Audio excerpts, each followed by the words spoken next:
Alléluia à la planète entière. Que la grâce de Dieu et que sa faveur et sa miséricorde, que les vertus du Dieu d'Abraham, Isaac et Jacob vous soient accordées. Ça fait très longtemps que nous nous sommes séparés par la chair, mais en esprit, nous étions tous unis par les saintes écritures. Malgré que le monde traverse une pandémie universelle, que la science n'a pas pu résolver la solution à l'humanité, nous, les évangélistes, nous ne restons pas les bras croisés. Alors, pendant cette matinée pleine de grâce de Dieu et pendant cette soirée, pendant cette nuit, Dieu dans sa miséricorde et dans sa grandeur nous accorde davantage une meilleure façon de l'écouter dans les Saintes Écritures.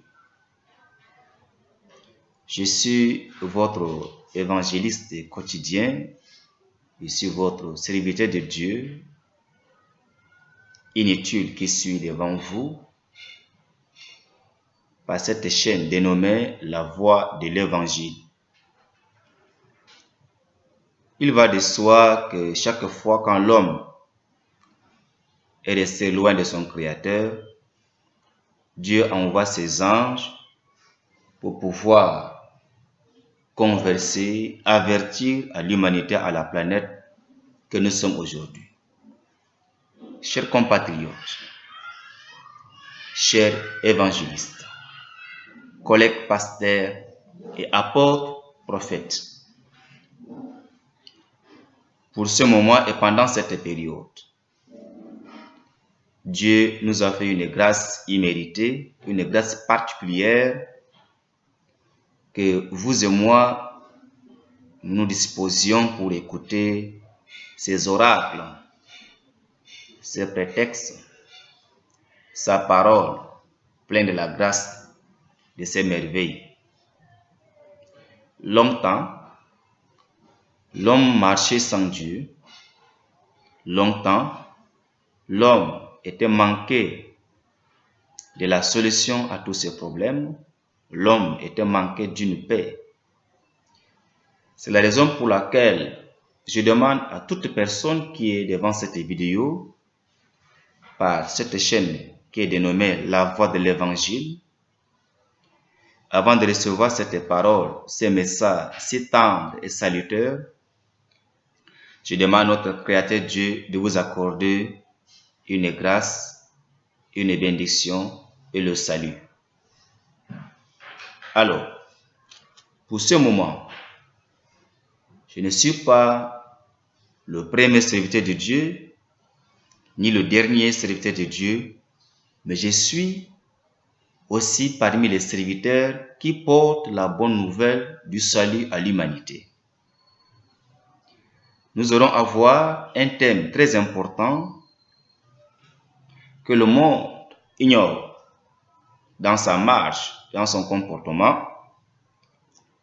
Le thème de ces messages que nous allons écouter ensemble, je demande que chacun prenne son calepin et avec son stylo qui prélève les versets qui seront précités. Le thème nous dit « Tes problèmes ont une solution dans la parole de Dieu. » Tes problèmes ont une solution dans la parole de Dieu. Nous aurons aussi des tests de base comme des références, quelques-uns. Nous n'allons pas parcourir toutes les Saintes Écritures, mais quelques-unes que nous allons le parcourir. Vous allez comprendre, convenir avec moi ensemble que dans une raison spontanée, que tous nos problèmes ont une solution ou ont une solution dans la parole de Dieu. Nous aurons le livre de Marc, chapitre 10, à partir du verset 46 jusqu'au 53e verset, qui nous parlera du fils de Timée Bartimée qui est né aveugle de sa naissance. Et nous aurons aussi Marc 5 à partir du verset 25 à 35 ou à 30 qui nous parlera aussi d'une femme qui avait une perte de sang depuis 12 ans. Et nous aurons aussi dans 2 Rois chapitre 5 à partir du verset 1 jusqu'à 18 qui nous parlera de Naaman le Syrien qui était le lépreux. Nous aurons aussi dans 2 Rois chapitre 4 du verset 8 à 17 d'une femme de la distinction, une femme généreuse. Elle était stérile, mais par son comportement, elle a présenté son problème à Dieu, à un homme de Dieu, le prophète Élisée, et Dieu va s'en souvenir de ses difficultés. Alors, chers compatriotes, chers frères dans le Seigneur, sœurs dans le Seigneur, la planète entière, très longtemps, nous avions cherché les solutions à nos diverses difficultés, à nos problèmes qui ont tendance, nous ont rongés, mais jusqu'à là, il n'y a pas gain de cause. À ma qualité d'un serviteur de Dieu inutile et à ma qualité d'un évangéliste quotidien qui te présente la bonne nouvelle, puisque souvent tu as ignoré cette bonne part qui est la parole de Dieu. Eh bien, dans l'évangile selon Marc chapitre 10 à partir du verset 46, qu'est-ce qui se passe? La parole nous fait comprendre qu'ici à ce niveau, le fils de Timée Bartimée était né aveugle. Il est devenu une grande personne et il vivait, c'est lorsqu'on le déposait sur une route et tous les passagers ou tous les usagers qui passent, il est laïquement s'il peut trouver des aumônes et pour survivre. Mais cet homme, le fils de Timée Bartimée, avec de sa naissance, il avait écouté l'histoire de cet homme de Jésus-Christ. Bien-aimé, pasteur que tu es, évangéliste que tu es, imam que tu es, chrétien ou chrétienne, chef de chant ou chef de chorale, chef d'un mouvement dans une dénomination quelconque. Il va de soi, je t'invite, avec une prière salvatrice, que tu écoutes bien ces messages pour t'en procurer les solutions à tous tes problèmes ou soit à toutes tes difficultés. Dans les cieux et sur la terre, à ma qualité d'un évangéliste, je ne saurais devant qui te présenter pour que tu aies la solution à ton problème, excepté Jésus-Christ, le médiateur, le Messie attendu par l'humanité. Écoutons la lecture. Marc 10, 46 à 53 qui dit « Ils arrivèrent à Jéricho et lorsque Jésus en sortit avec ses disciples et une assez grande foule, le fils de Timée Bartimée, mendiant, aveugle, était assis au bord du chemin. Ils entendirent que c'était Jésus de Nazareth et il s'est mis à crier « Fils de David, Jésus, aie pitié de moi. » Plusieurs le reprenaient pour le faire taire, mais il criait beaucoup plus fort. « Fils de David, aie pitié de moi. » Jésus s'arrêta et dit « Appelez-le. » Ils appelèrent l'aveugle en lui disant « Prends courage, lève-toi, il t'appelle. » L'aveugle, jetant son manteau et se levant d'un bond, vint vers Jésus. Jésus, prenant la parole, lui dit « Que veux-tu que je te fasse ?» Rabboni, lui, répondit l'aveugle, que je recouvre la vue. Et Jésus lui dit « Va, ta foi t'a sauvé. Aussitôt, il recouvra la vue et suivit Jésus dans le chemin. Alléluia, planète. Voici la lecture que l'on vient de faire, posément et distinctement. L'histoire spirituelle et biblique nous fait comprendre que le fils de Timée, Bartimée, était né aveugle. Son aveuglement était pour la gloire de Dieu, pour que Dieu montre aux hommes que tout est possible à Dieu. Mais si tout est impossible à l'homme, à Dieu, tout est possible. Chez Dieu, il n'y a pas l'impossibilité. Mais il te faut seulement avoir une disposition logique cordiale pour devoir recevoir une solution escomptée à tes problèmes. Cet enfant, né de sa naissance aveugle, était assis au bord de la route. Et c'est un mendiant, tout usager qui passe, il lance un cri. Il demande les aumônes, peut-être après pour aller nourrir sa famille et pour se nourrir lui-même. Mais il avait écouté l'histoire d'un Messie attendu, l'histoire du médecin, l'histoire de docteur qu'on l'appelle Jésus de Nazareth. Lorsque Jésus passait avec une foule, y compris sa communauté, qui étaient aussi ses disciples, ses élèves, ceux qui suivent sa discipline, l'aveugle, le fils de Timée, Bartimée, a écouté un tumulte, une clameur. Aussitôt, il va demander que signifie ce qui se passe. On lui dira que non, c'est le Fils de Dieu Jésus qui passe avec une foule. En lui, il a pris une résolution, un engagement déterminé. Il dit, il ne va pas commander à l'instant, mais il va demander le secours de Dieu dans sa vie physique. Il va lancer le cri, Jésus de Nazareth, fils de David, pour la première fois. La foule qui était avec Jésus l'empêchait davantage de ne pas récrier et on l'étouffait. L'aveugle, il ne voyait plus, il entendait, il a le toucher, il a le goût, il a l'odorat, il a l'ouïe, mais il n'a pas la vue. Il va doubler encore le courage, il n'a pas tenu compte de ses amis. Pour la deuxième fois, Jésus s'arrêta. Quand le Fils de Dieu, le docteur, la solution à son problème s'est arrêté, a posé une seule question, qui m'appelle? On dit, c'est cet homme assis, aveugle, qui vous appelle.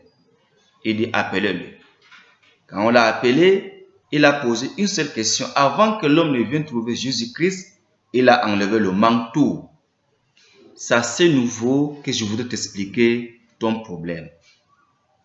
Chaque fois, tu as appelé Jésus-Christ dans ta prière, tu as appelé Dieu dans ta prière, mais tu n'as pas enlevé ton fardeau.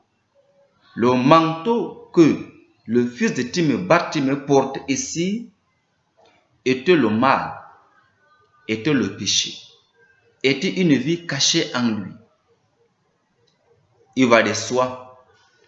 Combien de fois tu ne te sentais pas bien, tu as un malaise, tu as une difficulté interne mais externe, mais tu ne parvenais pas à enlever ce que Dieu a dévoilé en interdit pour devoir chercher la solution à ton problème. Mais tu as tendance souvent à voiler le mal qui est en toi enraciné, le péché qui est en toi longtemps. Tu crains de confesser ce péché de peur qu'on dise que il était là avec nous longtemps, mais qu'est-ce qui est arrivé à ce qu'il commet de pareils péchés que nous n'avons pas connus? Le fils de Timée, Bartimée, il sait d'avance, il a une solution à son problème. Il avait un seul problème, c'est l'aveuglement. Il va avoir la solution entre les mains de Jésus-Christ. Quand il a sauté, il a enlevé le manteau, il a enlevé le mensonge, il a enlevé tout ce qui et une espèce de péché en lui, il les avait jetés, il s'approcha du sauveur de l'humanité. Planète, chers compatriotes, tes problèmes ont une solution dans la parole de Dieu. Ton gono, ton sida, même la syphilis, le BK, même ton problème de stérilité a une solution escomptée dans les Saintes Écritures ou souvent tu ignorais. Lorsque cet homme était venu, il a parlé à Jésus qu'il veut seulement avoir la vue. À l'instant, le Fils de Dieu, le Sauveur de l'humanité, le docteur des docteurs, il aurait dit, va, ta foi t'a sauvé. J'aimerais me retarder un peu sur cette base qui est le fondement de toutes choses.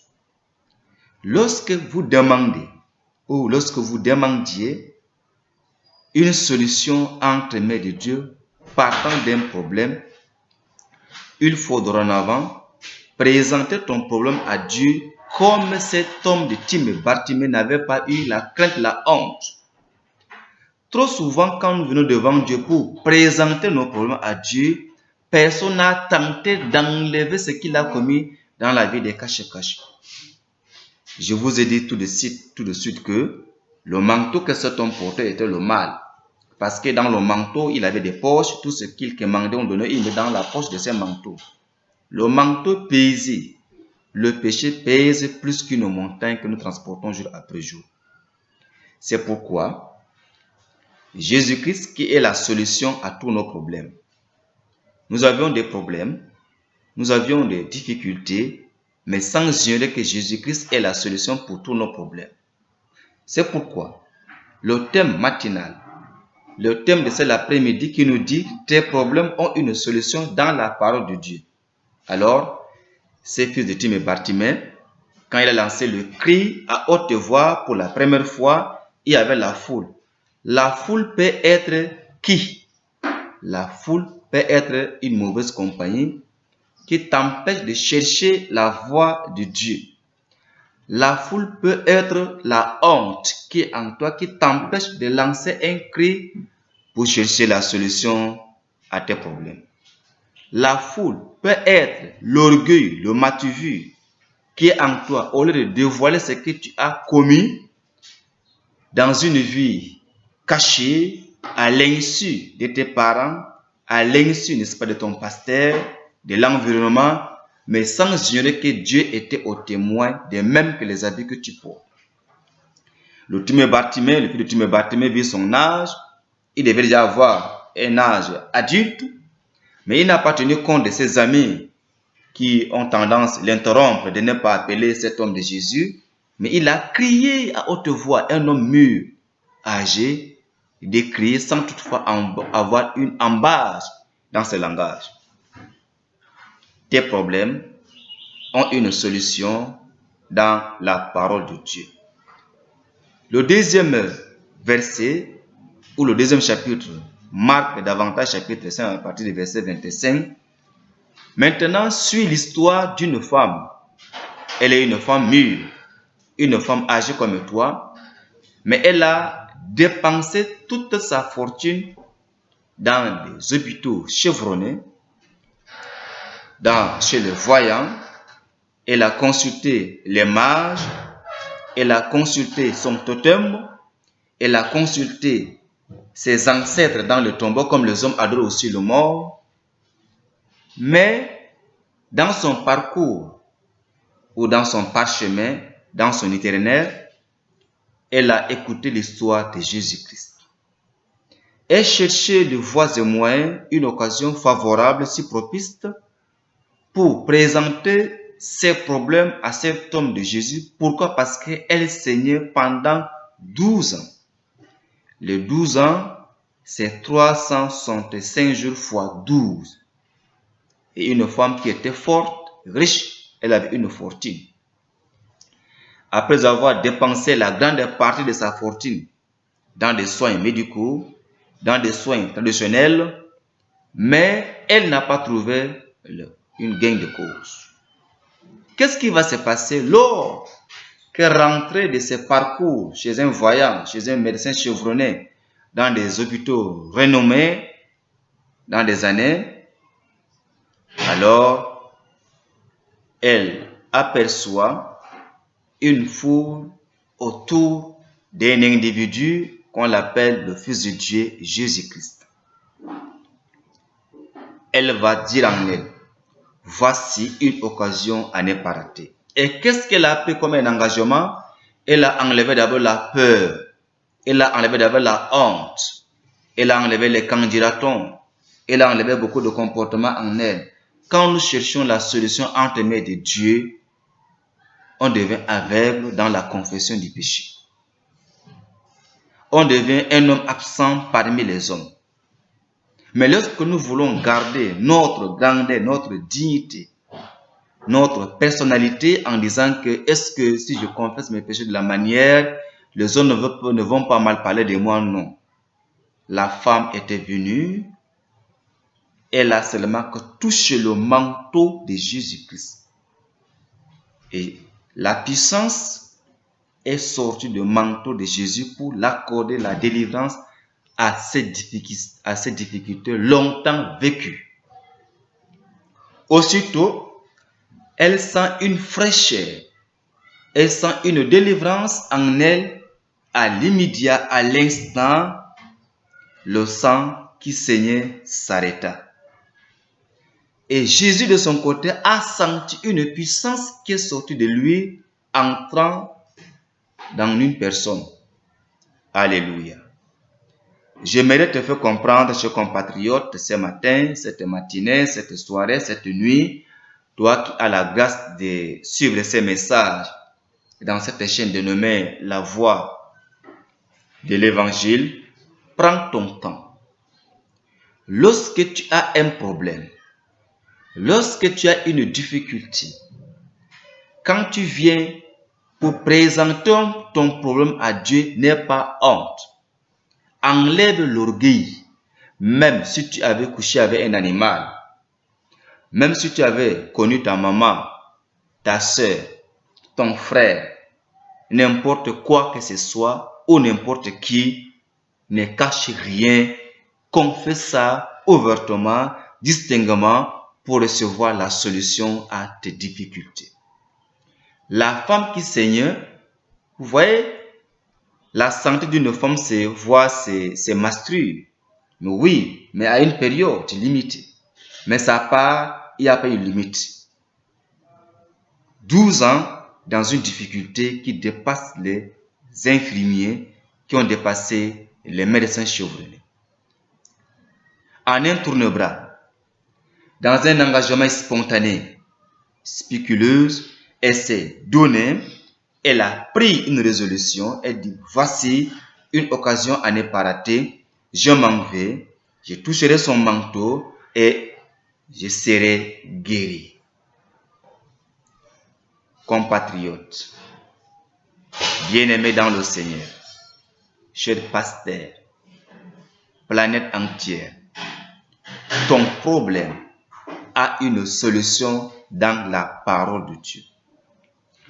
Beaucoup des hommes, quand nous partons dans des centres de santé, dans les hôpitaux, les infirmiers, ils voient des parties cachées de l'homme.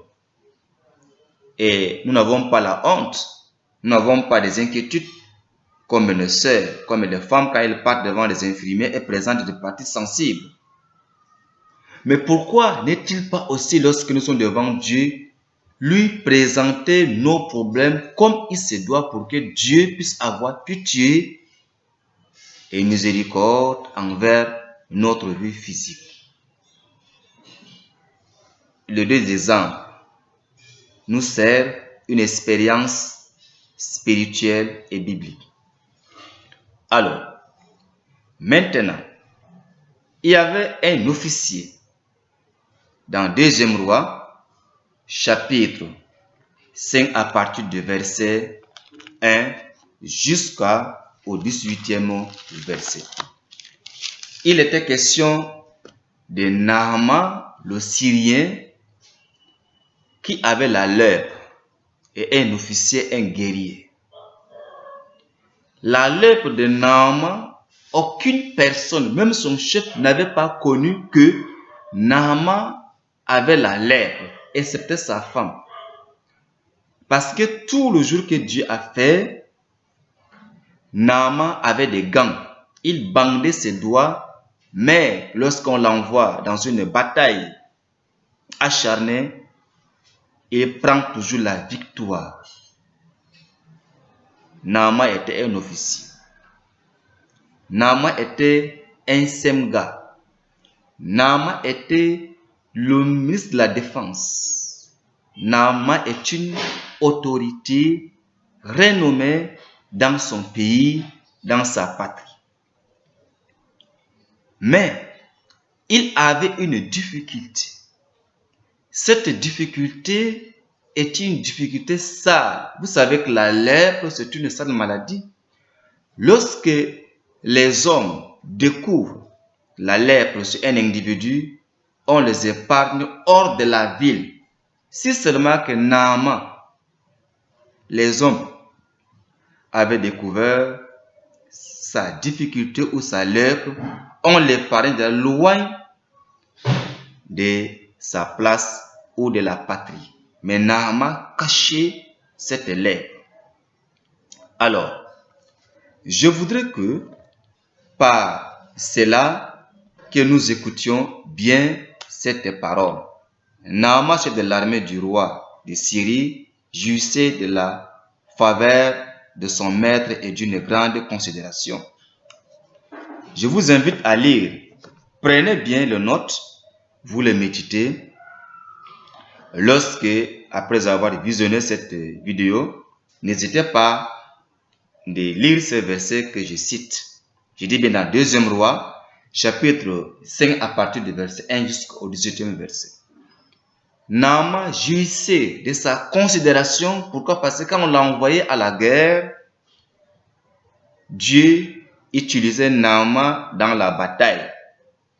Il était un officier. Un officier. À l'époque, c'était un homme considéré. Mais Naaman avait une difficulté. Et cette difficulté, c'est lui seul qui gère ça. Il n'a pas pu dévoiler et dire à quelqu'un d'autre, parce que la lèpre est une maladie sale. Mais un jour, lors d'une bataille, ils vont récupérer une fillette, et cette fillette était considérée comme le butin de la guerre. Lorsque cette fillette serait maintenant en Syrie, je vous conseille de comprendre bien ces conseils. Puisque le thème nous dit, tes problèmes ont une solution dans la parole de Dieu. On a amené cette fillette en Syrie, et cette fillette était comme un esclave dans la maison de Naaman. Dieu passera par cette fillette qui était comme le butin de la guerre pour enlever les difficultés ou la difficulté de Naaman. Mais Naaman ne va pas rester dévoiler son secret. Eh bien, la fillette, un jour, Dieu passe par elle pour qu'elle sache et qu'elle voie la difficulté de Naaman.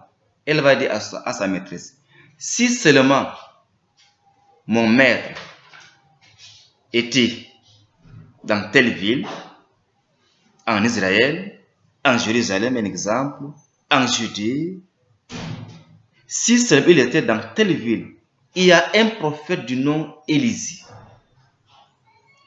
un prophète de Dieu. Si seulement mon maître était auprès de lui, sa difficulté lui sera enlevée. Comme sa maîtresse, elle sait la difficulté de son mari, et son mari n'a jamais dit ça à son chef hiérarchique, mais sauf sa femme qui était son aide, connaissait, et cette esclave qui a été prise après la guerre comme un butin, Dieu passe par elle. Aussitôt déjà, sa maîtresse, la femme de Naaman, va parler à son mari. compatriotes. C'est une histoire spirituelle, elle est concrète, elle est vraie, elle ne manque pas. Puisque la puissance de Dieu est dans sa parole. Qu'est-ce qui va se passer? Elle va maintenant causer à son mari. Et son mari va aussi parler à son chef. Et son chef va l'accorder la permission d'aller pour chercher sa santé, sa solution. Naaman prend son temps, il prend aussi, n'est-ce pas, son armement, il s'en va. Mais il va envoyer, arriver dans la ville, il va envoyer déjà son serviteur à la rencontre de cet homme de Dieu, Élisée. Et alors, Élisée ne va pas sortir à sa rencontre, mais quand Naaman était arrivé dans la ville, le roi de la ville s'est moqué de Naaman et dit que mais comment? Suis-je un Dieu? Suis-je un marabout? Suis-je un docteur pour pouvoir enlever le mal de Naaman? Il veut se moquer de moi. Élisée avait écouté les informations. Il envoie le messager dire au roi que non, cet homme est venu pour me trouver. Alléluia. Maintenant, Naaman vint avec ses cheveux et son char et s'arrêta à la porte de la maison d'Élisée. Élisée lui dit, fit dire par un messager, va et lave-toi 7 fois dans le Jourdain, la chair deviendra saine et tu seras pur. Naaman fut irrité et s'en alla en disant, voici, je me disais, il sortira vers moi, il se présentera lui-même, il invoquera le nom de l'Éternel son Dieu et il agitera sa main sur la place et guérirait le lépreux. Alléluia. Élisée va envoyer un messager, son serviteur, dit à Naaman d'aller se plonger 7 fois dans le fleuve, dans le marigot, dans le lac, dans la mer, 7 fois. Et ta chair redeviendra saine, pure. Tu deviendras comme un jeune. Voilà une difficulté spirituelle que Naaman ne comprendra pas. Naaman va se vociférer dans une clameur. Il va se fâcher. Il va s'irriter. Il dit, mais comment? Moi, je croyais que cet homme de Dieu viendra me trouver en tant qu'un officier, en tant qu'une grande personnalité que dans mon pays qu'on me considère. Mais quel est cette serviteur de Dieu inutile, un pauvre comme celui-là? Il envoie un messager. Oui, tu sois riche, tu sois nanti en diplôme, mais tu es spirituellement malade. Tu es physiquement malade. Même maintenant en toi, avec ta richesse, tu as le sida. Avec ta richesse, tu as une maladie inguérissable par l'homme. Mais si tu écoutes ces conseils de ces prophètes Élisée, tu seras guéri. Naaman va se fâcher, il va aller, il va dire que, n'est-ce pas, dans mon pays, on a des fleuves comme des Parpar, n'est-ce pas, il a cité le fleuve comme celui, comme on peut dire, dans mon pays, on a des hôpitaux chevronnés, des hôpitaux renommés, des médecins chevronnés, n'est-ce pas, on a tout genre de plantes dans mon pays. Pourquoi venir me ridiculiser dans ces pays, me jeter cette fois dans l'eau en tant qu'un officier, en tant qu'un semga, en tant qu'un ministre, en tant qu'un président? L'orgueil te tue. Ton orgueil te tuera. Ton matu-vu te tuera. Tes problèmes ont une solution dans la parole de Dieu. Il va s'en aller. Maintenant, Dieu passera encore par son serviteur, l'un de son soldat. Dit que mes maîtres, non. Si seulement le prophète avait demandé quelque chose de difficile à toi, au moins, mais te plonger 1 fois, 2 fois, 3 fois, jusqu'à 7 fois dans l'eau et en ressortant, tu deviendras pur. Ce n'est pas difficile à mon niveau.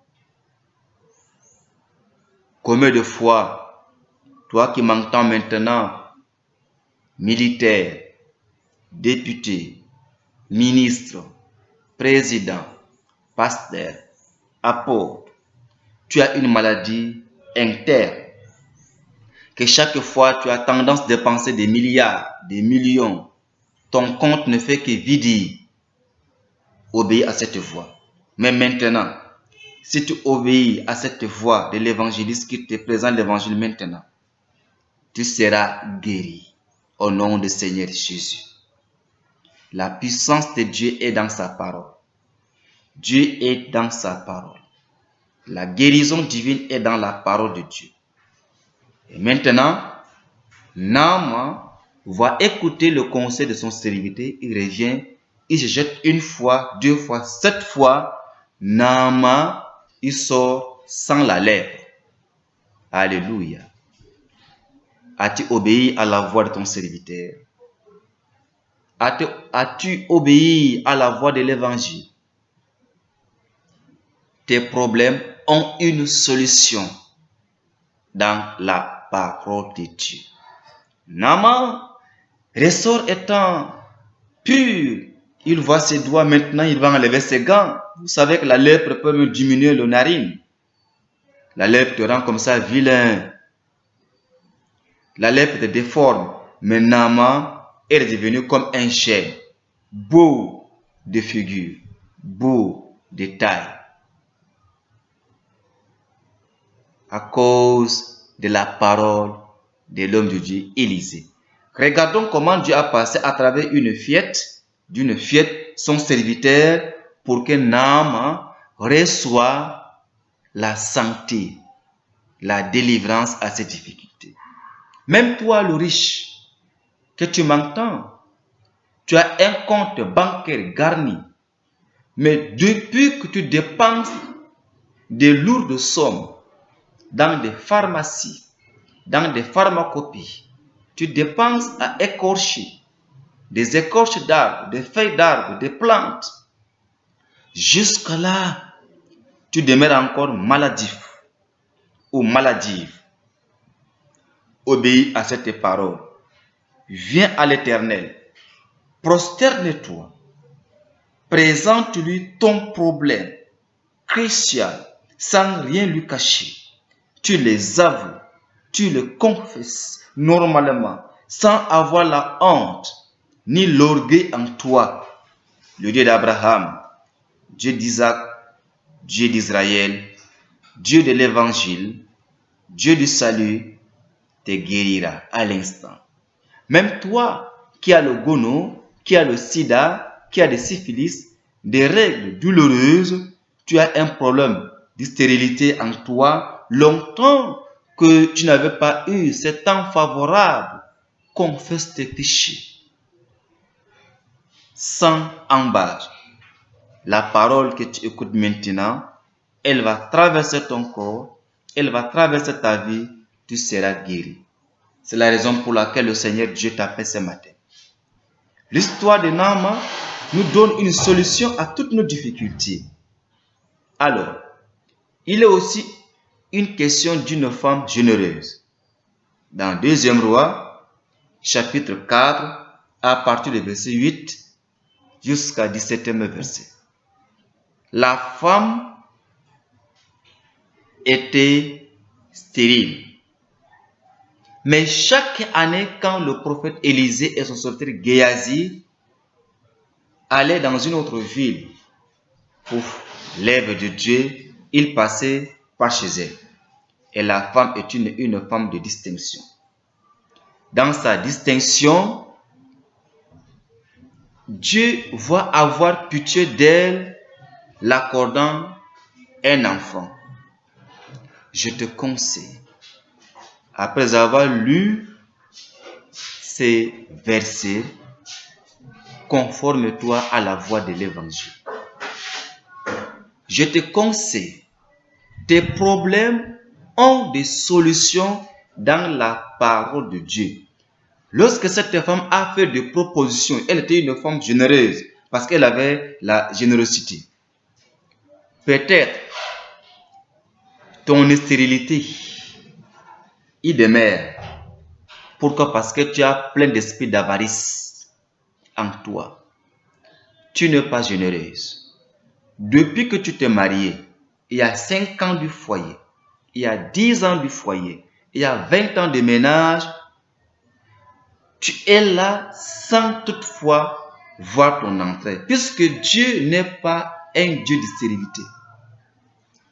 Si bien, à ce niveau, je parle beaucoup à ceux qui disent qu'ils ont le Saint-Esprit. Si tu as le Saint-Esprit, pourquoi encore tu es stérile? Puisque Dieu dit dans sa parole, 2 Corinthiens 5, 17, si quelqu'un est en Christ, il est une nouvelle créature.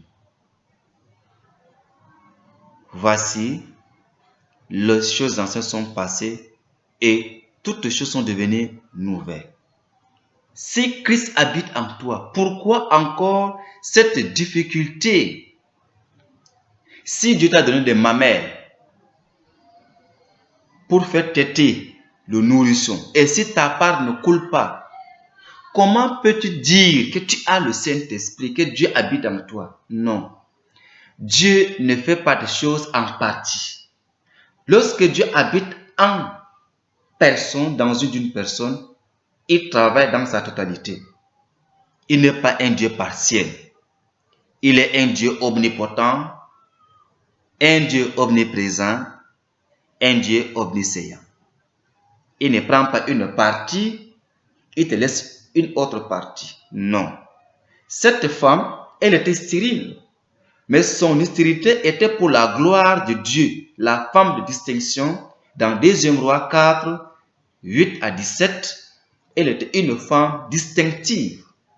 Parce qu'elle a donné des propositions à son mari si on ne peut pas avoir un lit, un chandelier, même un seau et beaucoup de choses. Lorsque l'homme de Dieu, en passant chez nous, qu'il se sente à l'aise, son mari a obéi. Mais pour toi, combien de fois que ton mari a voulu me faire du bien à l'un de son serviteur, à l'un de son prochain, tu t'es opposé. Voici la cause de ton stérilité. Répands-toi. Tu n'aimes pas que ton mari fait du bien à son semblable. Tu n'aimes pas que ton mari tende sa main à offrir quelque chose à son serviteur, soit à son prochain. Voici la cause de ton stérilité. Mais cette femme de distinction, elle sait d'avance qu'elle avait un problème longtemps mis dans son foyer avec son mari. Elle n'avait pas un enfant. Mais sa générosité va l'amener à recevoir son entraille. Ma bien-aimée, mon bien-aimé, ton stérilité a une cause que tu connais, que par ces messages, présente ton problème ou tes difficultés à Dieu sans rien cacher comme le mal que tu as commis dans ton bas âge, dans ta jeunesse, même dans ton foyer. Combien de fois quand tu dors la nuit, tu fais des songes que les hommes couchent avec toi, mais tu n'as pas pu dévoiler ça. Les esprits t'ont marié et ils t'ont rendu stérile. Confesse ces péchés. Combien de fois tu as eu tendance à mettre certains produits quand tu étais encore une étudiante, un étudiant quelque part. Voilà, lorsque tu t'es marié, Dieu s'est fâché contre toi. Tu n'as pas enlevé les débris, une vie sale, pleine de tabous. Mais tu peux pourtant avoir cette grâce gratuite. Non. Avoir un enfant, c'est une bénédiction. Je te conseille. L'exemple de cette femme, elle était une femme généreuse. Elle-même, elle prend son temps jusqu'à ce que Élisée appelle son serviteur Géasi. Mais depuis fort longtemps que nous venions ici, que cette femme prend du temps pour nous, mais on n'a pas vu un enfant traverser la cour. Est-ce qu'elle a un enfant? Elle dit non. À la même époque, tu vas voir ton entraille. Même toi, au nom du Seigneur Jésus-Christ, prépare ce qui est dans ta vie. À la même époque, tu verras ton entraille. Car la puissance de Dieu est dans sa parole. Ce message que je lance à l'humanité païenne, à l'humanité chrétienne, à l'humanité musulmane, à l'humanité athée et animiste, païenne de l'intérieur comme de l'extérieur, tes problèmes ont une solution dans les saintes écritures. Quand parlons-nous aussi d'une servante de l'Éternel du nom Anne, dans 1 Samuel 9, partant du premier verset, vous allez lire ce verset. Anne a un mari de nom Pinéna. Elle avait sa coépouse aussi. Son mari s'appelle Phanuel. Sa coépouse s'appelle Pinéna, mais Anne était stérile. Mais quand nous lisons ces passages, nous trouverons que Anne demandait les enfants à Dieu, c'est pour se venger. Jusqu'à ce qu'Anne importune son mari. Un jour, son mari dit que je ne vois pas 10 fois que les enfants que tu demandes. Jusqu'à son mari disait qu'à Anne que suis-je un Dieu pour te donner des enfants? Anne demandait les enfants à Dieu pour se venger devant sa coépouse. C'est ce que Dieu retardait.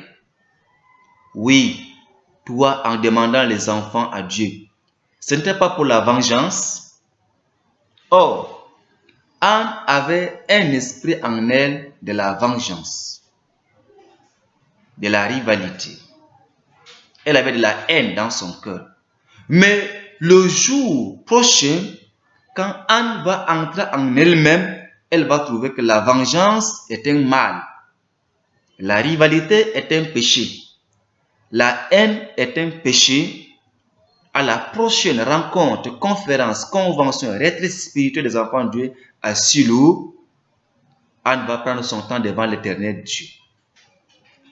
Après avoir donné les enseignements aux enfants de Dieu, Élie était resté à son siège dans le temple, mais Anne était là accroupie auprès d'un poteau. Elle parlait à Dieu, elle remuait ses lèvres, elle sentait sa misère, elle faisait des offres à l'Éternel. Elle a compris que non, même si Dieu donne des enfants, c'est mieux de le donner à l'Éternel pour servir Dieu. Longtemps de temps mis devant Dieu. Élie, Dieu passera par Élie encore pour provoquer Anne, pour voir est-ce que Anne s'est convertie sincèrement. Il va dire à cette femme, va faire ta boisson. Anne dit que non, mon Seigneur, je ne suis pas ivre. J'ai des problèmes dans mon cœur, de l'amertume dans mon cœur. Je demande, parce que je ne suis pas un enfant, si Dieu m'accorde cet enfant, je l'offrirai à l'Éternel à son service. Son humilité, sa douceur a brisé l'orgueil des prophètes Élie. Il dit que va, que cela se soit donné comme tu as demandé. Après cette rencontre, Anne va tomber enceinte. Alléluia. Tous ces versets précités, chers compatriotes et chers bien-aimés, tes problèmes ont une solution dans la parole de Dieu. Tu ne peux pas te fâcher. Beaucoup de hommes, des femmes, des chrétiens, lorsqu'elles présentent un problème à Dieu et il n'y a pas une solution, elles se fâchent, ils se fâchent, ils tentent même à un moment donné de venir à la prière, de ne pas venir même au culte, de même s'absenter dans des prières. Non, on ne se fâche pas contre Dieu. La meilleure des choses, il faut se fâcher contre soi-même. Ton vrai ennemi, n'est pas Jean, n'est pas Paul, n'est pas Matthieu. Ton vrai ennemi, c'est toi-même. Prends le miroir. Essaie de te mirer. La deuxième personne qui est dans le miroir, c'est celui-là, il faut le craindre. Cette peau qui est la poussière, elle peut te tromper, elle peut t'amener là où tu vas regretter avec des pleurs et des grincements de dents. Par ces messages, ma sœur, ne te fâche pas contre Dieu. Ne te fâche pas de Dieu.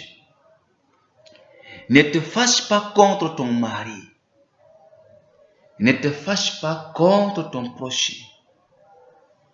Il faut que tu te fâches contre toi-même. Enlève les interdits.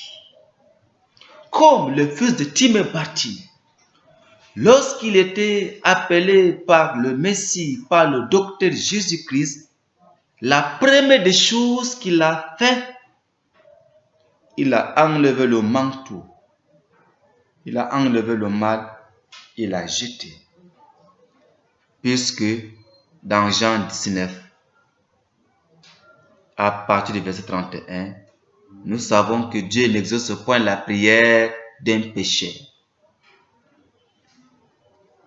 Bien-aimé, souvent quand nous prenons un programme pour une situation, on peut demander le secours vers la droite et vers la gauche.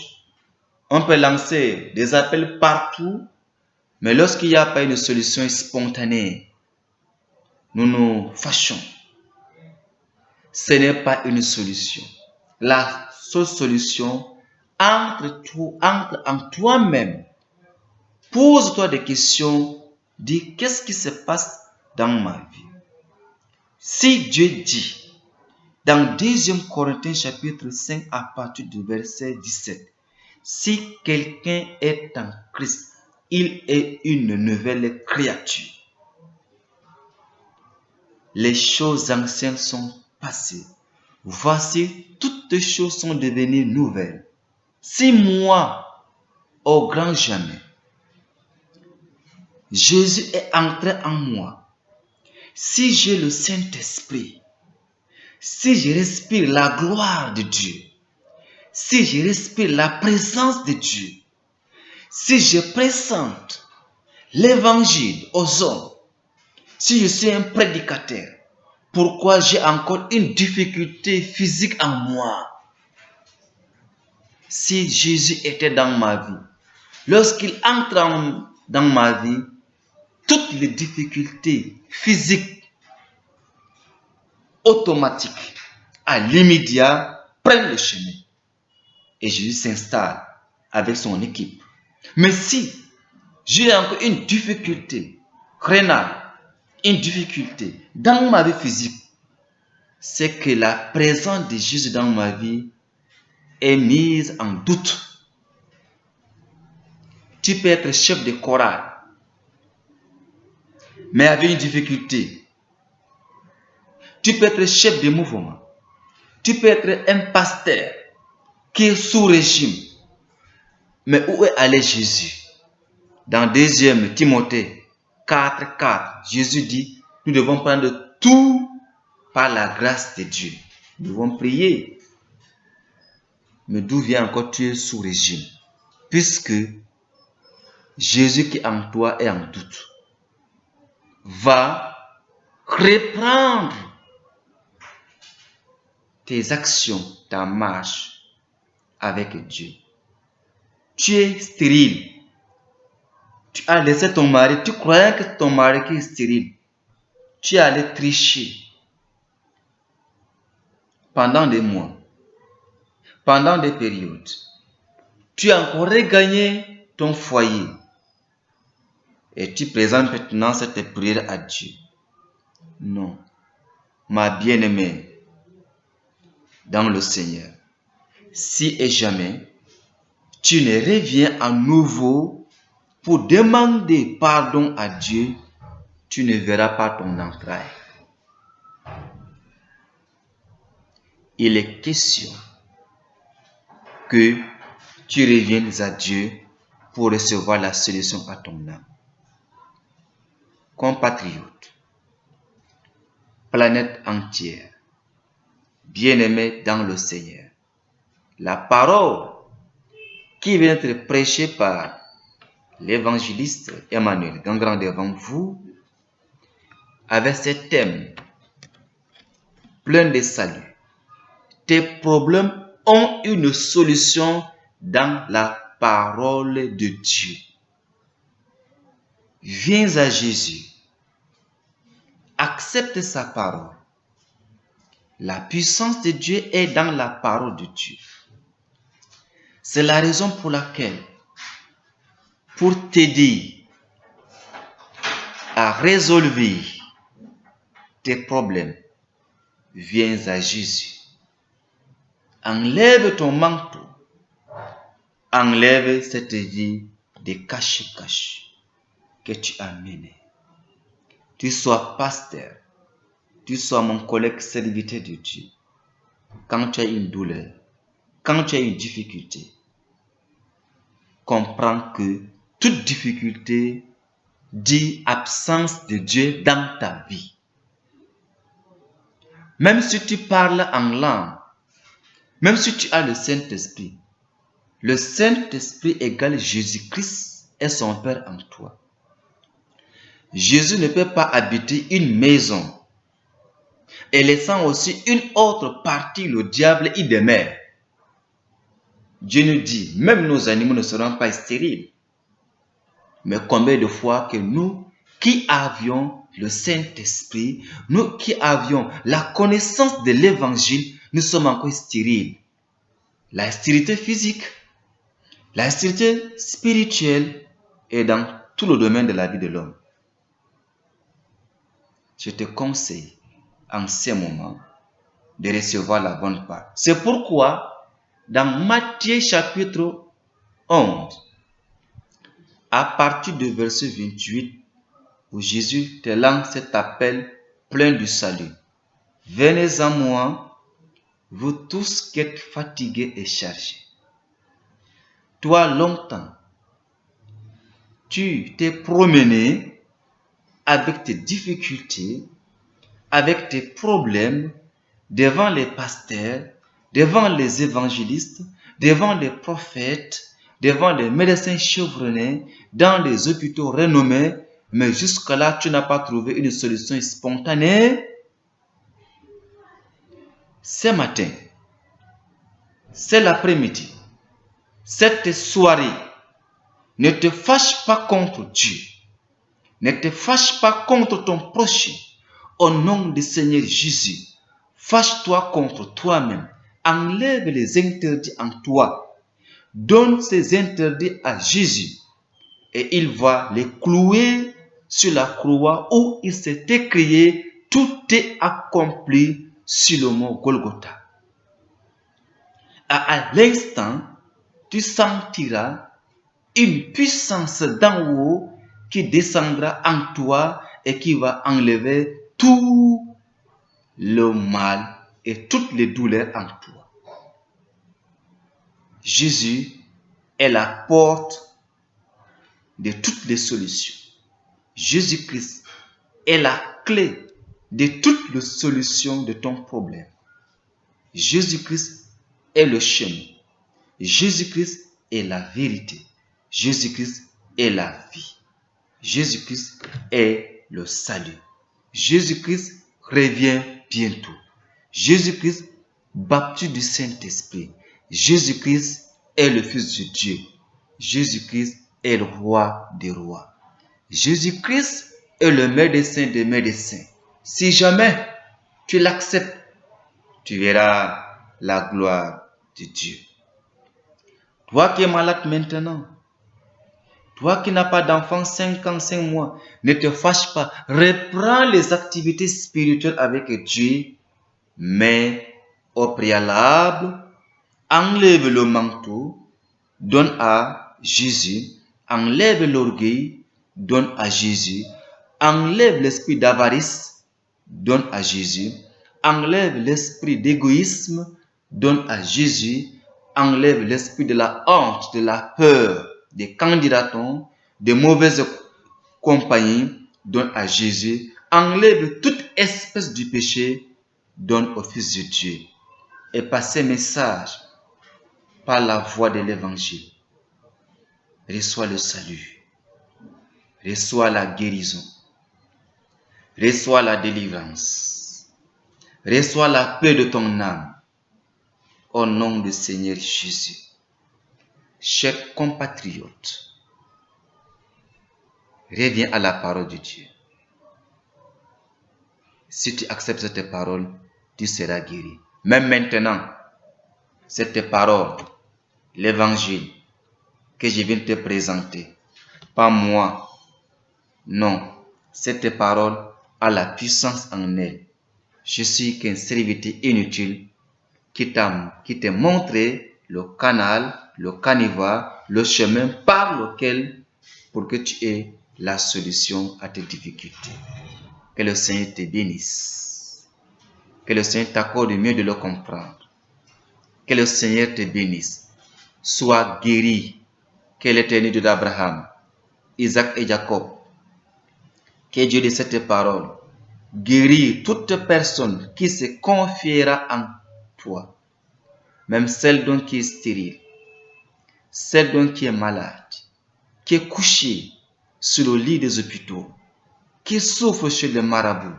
Toutefois, quand elle va écouter ces messages dans cette vidéo, dénommée la voix de l'évangile, Éternel Dieu d'Abraham, impose ta main puissante sur elle et qu'elle reçoive la guérison divine. Frères, sœurs, planète, sois guéris au nom de Jésus le Saint médecin. Amen. Toutefois, quand tu veux me contacter, après ces messages, si tu sens une guérison divine par cette parole, tu peux m'envoyer ton appel vocal dans WhatsApp, numéro 235 66 52 10 52, plus 235 66 52 10 52, ton évangéliste, ton serviteur, Emmanuel Gangran. Salut dans la paix du Seigneur Jésus-Christ. Amen. À la prochaine chaîne, je vous invite tous à visionner cette chaîne, à envoyer aussi à vos amis. Que le Seigneur vous bénisse.